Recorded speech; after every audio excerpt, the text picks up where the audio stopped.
अस्सलाम वालेकुम फ्रेंड्स। तो कैसे हो आप सब लोग? मुझे उम्मीद है आप सब ठीक होंगे। तो फ्रेंड्स, आज हमारे पास मोबाइल फ़ोन है इन्फिनिक्स का हॉट 11 और इसमें जो प्रॉब्लम है यहाँ पे इसकी जो एलसीडी है यहाँ पे वर्क नहीं कर रही। मतलब जो एलसीडी की लाइटिंग है वो काम नहीं कर रही।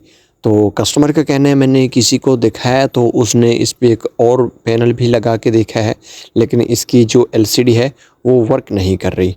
तो अब जो है ना, अब हम इस प्रॉब्लम का सलूशन निकालेंगे। वैसे कस्टमर का कहना है कि इस मोबाइल फ़ोन में टच का इशू था, एलसीडी बिल्कुल ठीक थी, मतलब टच काम नहीं कर रहा था।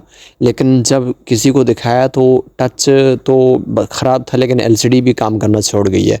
लेकिन दूसरा पैनल लगाने के बावजूद इसकी एलसीडी का डिस्प्ले नहीं आ रहा। तो किसी दोस्त ने इसको अच्छी तरह से चेक नहीं किया शायद। तो अब हम इस प्रॉब्लम का सलूशन निकालेंगे इसी वीडियोज़ में और आपको मुकम्मल गाइड करूँगा। वीडियोज़ को आपने पूरा देख लेना है, आपको अच्छी मालूमात मिल जाएगी। ठीक हो गया? तो मोबाइल फ़ोन हमारा ऑन है, लेकिन इसकी जो एलसीडी है वो ऑन नहीं हो रही, मतलब कोई डिस्प्ले नहीं आ रहा। ठीक हो गया? तो सबसे पहले हम क्या करेंगे, इसका जो मदरबोर्ड है इसको हम बाहर निकाल लेंगे। हमने मदरबोर्ड को बाहर निकाल दिया है। तो यहाँ पे जो है ना, लाइटिंग सेक्शन को हमने देखना है। Oh my God! यहाँ पे जो है ना, हमें इसका सॉल्यूशन मिल गया। यहाँ पे आपको शायद नज़र आ रहा होगा, मैं आपको थोड़ा-सा अच्छी तरह से दिखाने की कोशिश करता हूँ। यहाँ पे जो लाइट्स कॉइल है उसके साथ जो डायोड लगा हुआ है, इसके ऊपर देख सकते हैं। यहाँ पे आप इसको यूँ कह सकते हैं कि इसके ऊपर फोड़ा निकला हुआ है। तो ये शायद शॉर्टिंग की वजह से ऐसा इशू है। तो हम इसी पे ही काम करेंगे, तो उम्मीद है कि हमारा जो इसका जो प्रॉब्लम लाइटिंग का जल्दी सॉल्व हो जाएगा। तो यहाँ पे इसका फ़िलहाल हम क्या करेंगे, इसका डायोड चेंज करेंगे। डायोड कहाँ से चेंज करना है? आपके पास कोई भी एंड्रॉयड फ़ोन हो, मतलब कोई इसी तरह का होना चाहिए। यहाँ पे ये इन्फिनिक्स का है, तो आपके पास आईटेल का या टेक्नो का इसी तरह का या इन्फिनिक्स का कोई भी मॉडल होना चाहिए। सैमसंग में वैसे इस तरह से कैपेसिटर बहुत मुश्किल से मिलते हैं। आप किसी चाइना का देख लीजिएगा बोर्ड। यहाँ पे देखें, हमारे पास एक मदरबोर्ड पड़ा हुआ है। यहाँ पे देखें, ये है आईटेल का और इस पे लाइटिंग सेक्शन के अंदर यहाँ पे ये डायोड यहाँ पे मौजूद है। हम इसको निकालेंगे और उस बोर्ड पे लगा देंगे और उसके बाद चेक करेंगे, तो इंशाल्लाह हमारा जो प्रॉब्लम है ना सॉल्व हो जाएगा। लेकिन आपने वीडियोज़ को पूरा देखना है, हो सकता है इसमें कोई और भी इश्यूज़ हो, क्योंकि एक इशू होता है कि जो वैसे कोई प्रॉब्लम की वजह से आता है और एक होता है किसी को चेक कराने की वजह से आता है। वो फिर जो है ना, अपने तरीके से चेक करते हैं।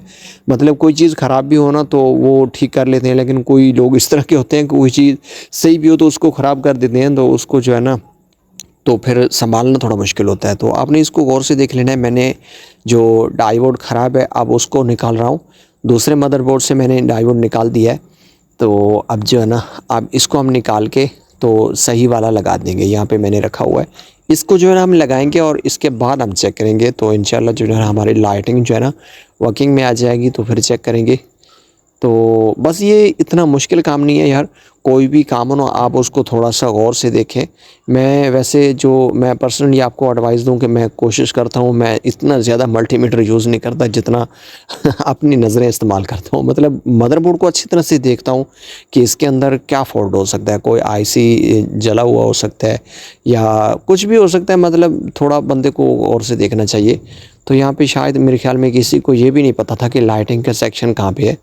तो अब जो है ना, अब हमने डायोड इसका चेंज कर दिया। फ़िलहाल हम इसको चेक करते हैं, ठीक है?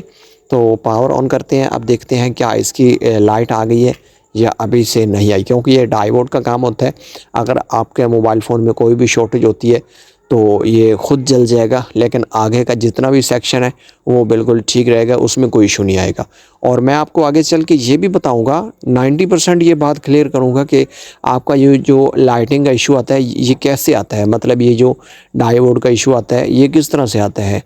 तो ये अक्सर जो, जैसे कि उस भाई ने दिखाया, यहाँ पे देखें, अभी जो मोबाइल फ़ोन है ना हमारा, अभी ये वर्किंग में नहीं है इसकी एलसीडी। तो इसको देखते हैं। वैसे जो मोबाइल फ़ोन मैं आपकी बात कर रहा था कि ये मसला क्यों आता है, जो भाई ने दिखाया है किसी को तो उसी ने इसको कुछ गलत किया है, तो ये इसका मसला आ गया है। वैसे इसके अंदर लाइटिंग का मसला नहीं था। अब हम क्या करेंगे, इसकी लाइटिंग नहीं आ रही तो इसका जो डायोड है हमने जो अभी से लगाया है इसको हम निकालेंगे और इसकी साइडें चेंज कर देंगे। मतलब आप यूँ समझ सकते हैं, ऊपर वाली साइड नीचे कर देंगे और नीचे वाली ऊपर कर देंगे, ठीक है? तो अगर ये वैसे उल्टा लग जाए तो कोई इशू नहीं होता, मतलब आपका कोई आईसी वगैरह कुछ भी ख़राब नहीं होगा। ठीक हो गया, तो मैं आपको यहाँ पे दिखा देता हूँ। फ़िलहाल हम यही काम करते हैं, उसके बाद देखते हैं शायद इसकी लाइट कॉइल भी चेंज करनी पड़े, या हो सकता है इसका लाइटिंग आईसी भी चेंज करना पड़े। मतलब जितना भी इसके अंदर प्रॉब्लम होगा हम इसको सॉल्व करेंगे। ठीक है, फ़िलहाल हमने डायोड की साइड चेंज कर दी है, और अब जो है ना मदरबोर्ड को आपने थोड़ा सा टाइम रखना है, 15 से 20 सेकंड। फ़ौरन से आपने उठा के नहीं लगा लेना, मतलब थोड़ा सा ठंडा होने देना है। ठीक है, तो अब जो है ना, अब मैं फिर से इसको लगा के चेक करता हूँ। तो यहाँ पे मैं पावर इसकी ऑन कर रहा हूँ, तो देखते हैं इसकी लाइट काम कर रही है या नहीं कर रही। तो वाह यार, यहाँ पे देखिए माशाल्लाह इसकी जो लाइट है ना यहाँ पे वर्क कर रही है। ठीक है, यहाँ पे हमने पहले चेक किया था तो इसकी लाइट काम नहीं कर रही थी, मोबाइल फ़ोन ऑन नहीं हो रहा था। तो अब देखें मैंने डायोड की साइड चेंज की है, तो इसका जो है ना यहाँ पे प्रॉब्लम सॉल्व हो गया है। तो अब जो है ना हमारी जो एलसीडी है यहाँ पे ये तो ऑन हो गई है। अब हम चेक करते हैं क्या इसका टच भी वर्क कर रहा है नहीं कर रहा, क्योंकि कस्टमर का यही कहना है कि मैंने किसी को दिखाया इसका टच वर्क नहीं कर रहा था, और उसके बाद जो है ना इसकी एलसीडी काम करना छोड़ गई। तो टच का तो फिर वही प्रॉब्लम है, यहाँ पे टच इसका काम नहीं कर रहा। लेकिन जो हमारी एलसीडी है अब ये प्रॉपर वर्किंग में आ चुकी है, आपको नज़र आ रही होगी। और यहाँ पे जो आपको ब्राइटनेस कम नज़र आ रही है, शायद ये भी हो सकता है कि अंदर से कम की गई हो, और इसका टच काम नहीं करता, उसकी वजह से हम इसको अब ज़्यादा नहीं कर सकते। लेकिन हमारी जो एलसीडी की लाइट है वो आपके सामने है, यहाँ पे काम कर रही है। क्योंकि मैंने आपको स्टार्ट में दिखा दिया था कि जो डायोड था वो ख़राब था, तो उसको हमने जैसे ही चेंज किया है तो हमारी जो है ना लाइटिंग काम कर रही है। ठीक है, तो अदरवाइज़ अगर आपकी लाइट इस तरह से, मतलब आपका डायोड चेंज करने से भी नहीं होता, तो आप उसका जो है ना यहाँ पे लाइट्स कॉइल भी चेंज कर सकते हैं, उससे भी या बाज़-औक़ात इस तरह का मसला आता है कि लाइट जो है ना कम हो जाती है। अगर लाइट्स को ऑयल चेंज करेंगे तो एलसीडी की लाइट अगर थोड़ी कम है तो वो बिल्कुल फिट हो जाएगी, अगर इस तरह का इशू हुआ तो।